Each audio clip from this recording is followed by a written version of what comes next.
All right, what's up, everybody? We are here for the daily check-in. I hope that everybody is doing well. Today is my writing day, so I'm actually mentally fucking exhausted. It is so weird because I literally have been sitting on my ass all day. I worked out briefly, and since then have just been writing, and it is more exhausting than a hardcore day at the gym. It's super weird. Would not expect that, but nonetheless, there we are. So what's up? I hope you guys are doing well. Here to answer any questions if anybody has any questions. What is up? Welcome to the feed. Law of Ambition. Always good to see you, my friend. Where do we have, where's everybody joining from? I'm always tripped out by how far and wide people write in from. The VIP Collective said, what do you write? Are you writing a book? So I should be writing a book. I have been offered a 7-figure advance to write a book, and I keep refusing to take it. I am eventually going to finish that book, but no, that's not what I'm working on right now. What I'm working on right now is the comic book. So I'm always shocked at how many people aren't aware that the whole point of Impact Theory is to be a full-blown studio. So right now we're doing unscripted stuff, but we will be making an announcement in midsummer in terms of the film and TV slate that we're building out for traditional narrative stuff, which I'm super excited about. So I'm writing one of the comic books that we do, which of course we're trying to get turned into film and TV. So yeah, dig it. So that's what I'm spending my time on right now. Absolutely fucking love it. It is exhausting, but it is so much fun. We've got Mexico, we've got Brazil, we've got Australia. What is up, everybody? Jeff, the entrepreneur, says, how do you know of Grant Cardone? Hey, do you know of Grant Cardone? Yes, I've been on his show. Beyond that, I don't know a whole lot about him. Seemed like a super nice guy. He's definitely a hardcore salesman. I will give him that. Are you happy writing from Romania? I am happy. I am worried about people at large with what's going on with the coronavirus. I'd be lying if I didn't say that. But yes, I am happy. So everybody here is doing well. My mom was recently in the hospital. She got home. Yay! That one freaked me out. But I'm super glad she is recovering. Had pneumonia. Talk about a bad time to get pneumonia and need to be admitted to a hospital. But she's back out, so I am over the moon about that. Miguel says, hey, Tom, just say thank you for your work trying to help young people dreams. It has helped me a lot. Well, thank you, man. That's very kind. Bobby Daddy Yo-Yo said, is it for kids? We have one for kids. That isn't the one that I was working on today. So the comic book that we have for kids is called Hexagon, written by an obscenely talented writer named Michael Morisi, who's done work for the Star Wars comics and a whole bunch of stuff. Award-winning guy, absolutely amazing.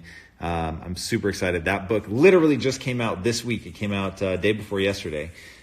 So a bad time to be launching a comic book since most comic book shops are closed. But of course it will be accessible online. Well, actually is accessible online. So if you get your comics through Comixology, we're also ultimately going to be making it available for free. So we're working on that. So yeah. And we've got a whole slate of children's stuff coming. So about 85% of our energies are focused on kids projects, which I'm super excited about. So, Hollis Dickris says, how do you stay motivated as an ambitious, lazy person?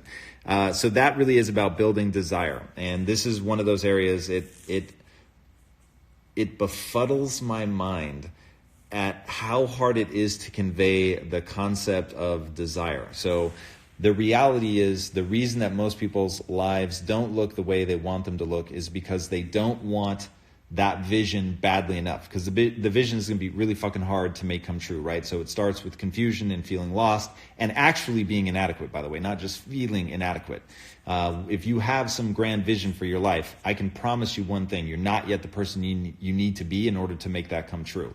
So you're going to spend a lot of time building skills. You're going to spend a lot of time realizing that the path that you're on doesn't work.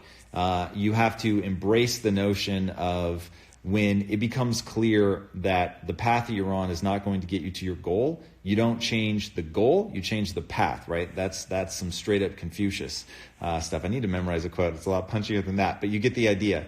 And people just cannot click over into, oh, the gap between where I'm at and where I need to get to is really a problem of energy, right? I don't have the energy, I don't have the desire, I don't have the fortitude to go and acquire the skills that I need to acquire. So it is a really simple fucking process, but people think that desire for an end outcome is much like love, that there's some mystical, magical quality to it, and it really just isn't like that. And what ends up happening, the reason people get confused about this is some people find that thing that they love very early on. So they go through that process when they're young enough to not realize that they're going through a process, right? So I'll give you an example. So Joe DiMaggio loved baseball. It's probably a terrible example. Let's use one that's more. Michael Jordan became obsessed with basketball. LeBron James became obsessed with basketball. But if they had been born 3,000 years ago, they would not have been obsessed with basketball because basketball didn't exist. So if we know that depending on when you're born will determine what you're pointed at, it's not like there's this innate thing for basketball, and had Michael Jordan or LeBron James been born 3,000 years ago, that they would have, wasted away and never found anything that they liked. It just would have ended up being pointed at something different. So once you realize, okay, this is all just a question of what do I end up building a passion around, and a lot of that is going to be, sure, a big part of it is your genetic makeup. So what are the things you're drawn to? Some of it's going to be your parents and what they introduce you to, what your friends liked when you were growing up. The age of imprinting is real. It's the ages from 11 to 15 roughly. And that's when, get ready for some weird shit. That's when sexual fetishes develop in that age period because, man, it's just for whatever reason, the mind is open to some really interesting aspects of your life, especially hardcore at that age. But it isn't the only time that you can develop an interest or build that. But when it happens young, people mistake it for being innate, and they don't realize this is a process of something that you can build. So if you want to be ambitious and lazy at the same time, then you're really going to have to work on desire. Otherwise, you're just never going to get to the other side of it. It just takes so much fucking energy. What age? I don't know what that's in reference to. Roger Dat says, I keep changing my mind on company name. Is it me overthinking, or am I just believing in my initial brand name? Well, I will say that picking brand names is actually quite difficult, but it's ultimately, I wouldn't lose a lot of sleep over it. So first of all, Impact Theory was originally called Evolver Type. And before that, it was called White Rabbit. So we picked White Rabbit, and then it just seemed like, it wasn't sitting quite well. I thought inviting somebody to come on a show called White Rabbit just seemed fucking weird. And I wanted the company name in the show to be the same. So I was like, let's not do that. So then we all got hyped on Evolver Type, but then it was like, I don't know, something just didn't seem right about Evolver Type. And there was another Facebook group that had a lot of likes that was called Evolver Type. And so we just thought, you know what, rather than fight that uphill battle, what's another name? And one of the ones on the list was Impact Theory. And that one had always stuck. I thought it was so on the money for what it was meant to be. And so we ended up going with that. And before that, I was obsessed with a name called Mission House.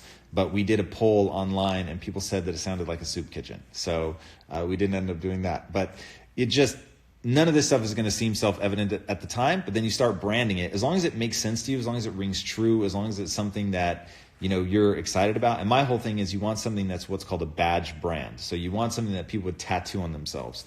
Believe it or not, my last two companies, I said this is going to be a badge brand. It's going to be something people tattoo, and people actually did. People tattooed Quest. People tattooed Impact Theory. So, man, pick something, in my opinion, pick something that says what you are and is something that other people could feel ownership over. That's really the key to naming a company, in my opinion. How do we pick a business to pursue if we get bored easily? Well, first I would address the getting bored easily part. So believe it or not, meditation is going to be something that will be really useful. One of the most effective things or important things about meditation is its ability to train you to focus. So even more than it's going to give you these powerful insights, probably less useful than the fact that it can help you reduce anxiety and stress. But really, really powerful element of meditation is that by training yourself to come back to the breath, back to the breath, back to the breath, over and over and over, you'll find that the length of time in between your mind wandering gets longer and longer over time. And so you're actually able to stay focused. It's a great way to train yourself for that. The other thing I would do is I would implement in your life periods of intentional boredom. So don't always pull your phone out. Practice just being with your thoughts. Practice, like have a go-to thing that you're trying to think about or solve. Maybe it's your business. But don't just accept that you have a hard time staying focused. Don't just accept that you get bored easily. You need to push this stuff because you can make changes in that. Ham Bude says, hey, I'm in med school in my 3rd year, near the finish line, but I'm finding it difficult to continue studying at a high level every day. Not sure if this is your thing, but any advice? Yes, I have plenty of advice for that.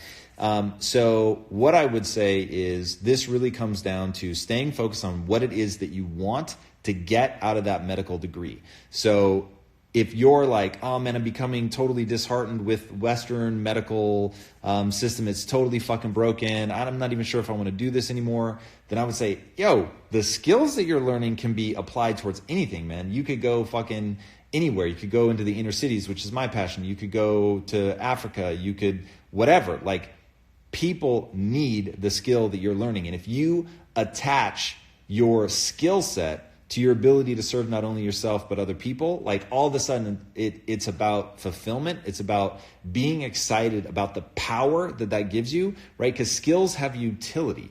The ability to save a life, I can't think of a skill set that has more self-evident utility than that. So focusing on that, like, why are we doing this? What is the point of all of this? And not getting lost in like, oh, I need to get this grade, or, you know, I have this many more credits that I have to get. It's, what is this going to allow me to do? Get excited about that. Get obsessed about that. Focus on that. Repeat it in your mind. Like, just go over it and over it and over it about what it is that you plan to do with this skill set. And on the other side of that is energy, excitement. It's how you begin to build that passion. And that will for sure see you through.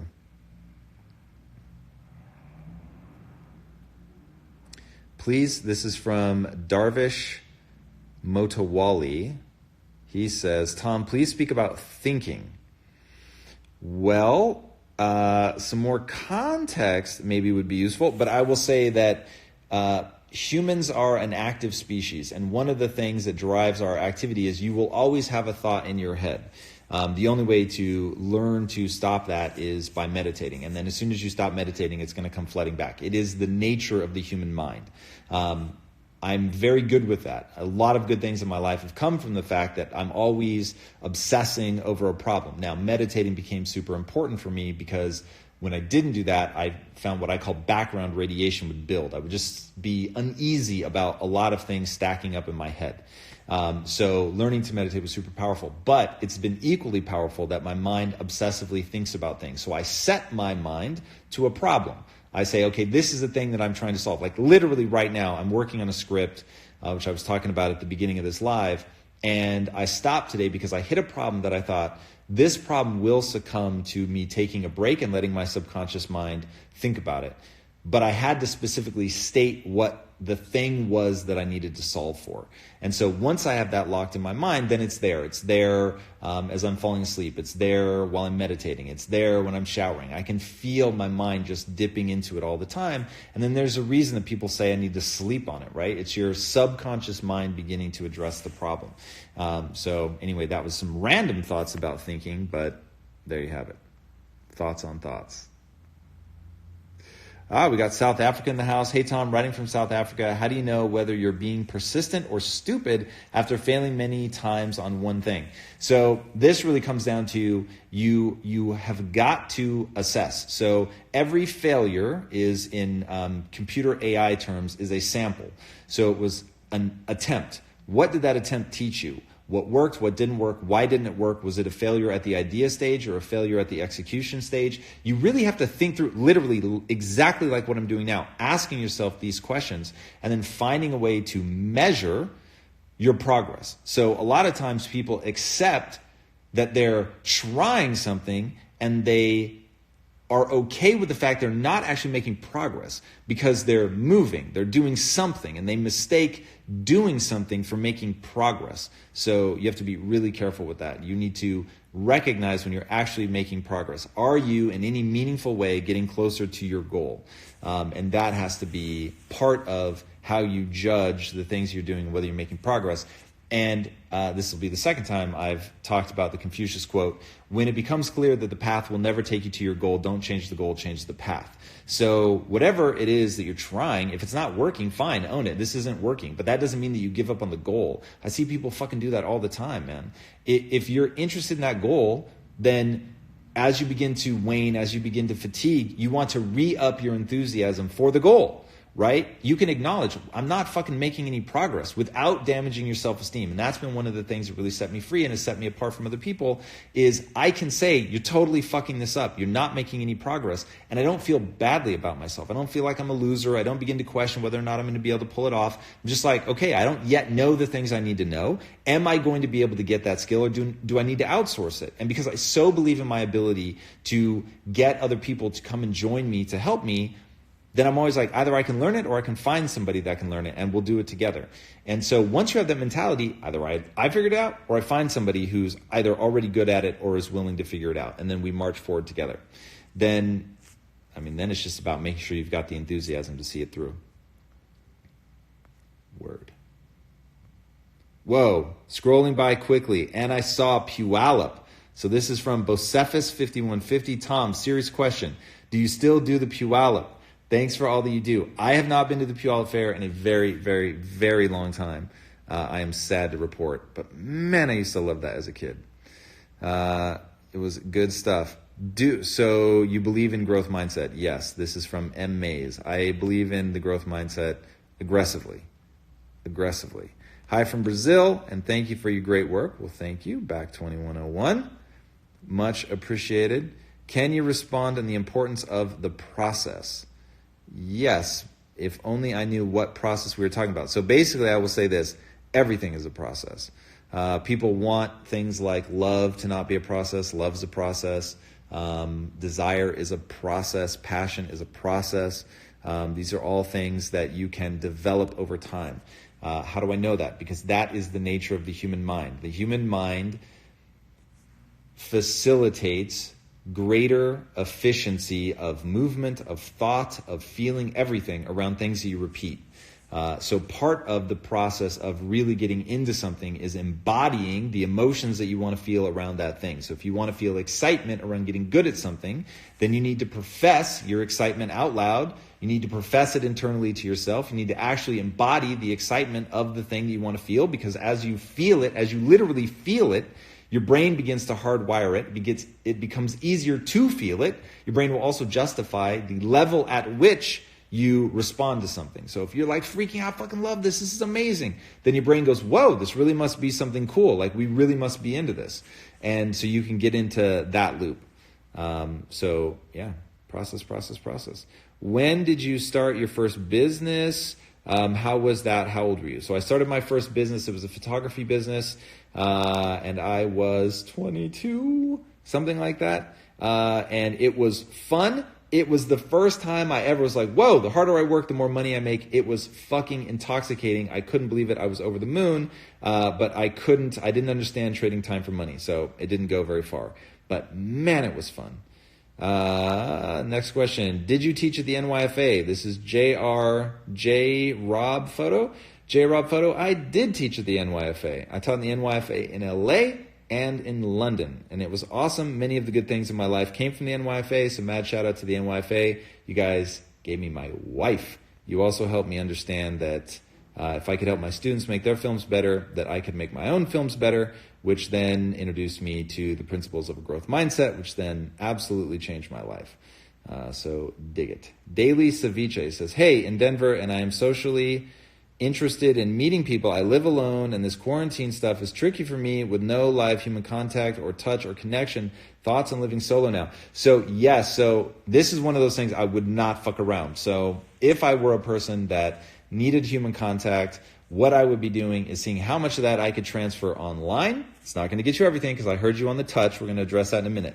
So I'd see how much of my human contact I could transfer online. I'd be doing things like what you're doing right now, engaging with another human that's live. Even better if you can call somebody that you know, connect with somebody over a video call or any sort of video connection. That's going to go a long way. If you don't have people that you know and love and would feel that sort of connection with, then you might want to consider fostering a dog or a cat. And I will throw that out to Dr. Judd. Dr. Judd we just did a special episode of Impact Theory yesterday, which we filmed live and then released a couple of hours later, unedited.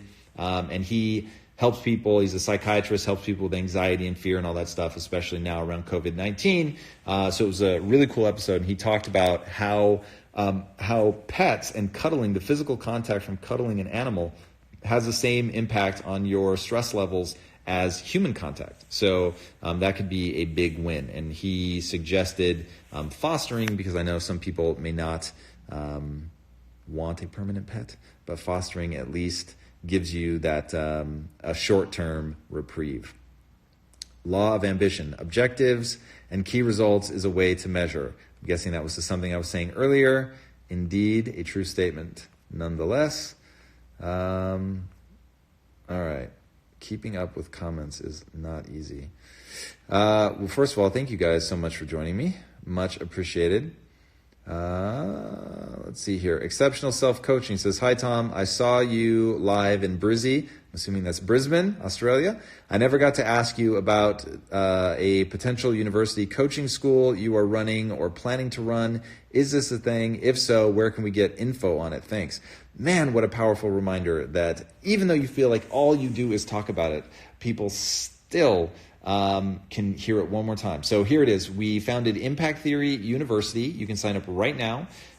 We have classes twice a month, and then we have a gaggle of backlog classes that you can go through. There are an abusive amount of hours. We've created paths for people, so it's not overwhelming, so it's nice and easy to understand where to start, what to watch. And we've got all these PDFs and documents and things to help you organize your thoughts, take notes, all that good stuff. We have 2 tracks. We have a mindset track and a business track. There's discounts if you do both. So yeah, check it out. I think it's the best content that we do, bar none, period, end of story. I fucking bleed for those classes. We're also bringing in more and more guest instructors. COVID-19 has slowed that a little bit because flying people out here is no longer an option.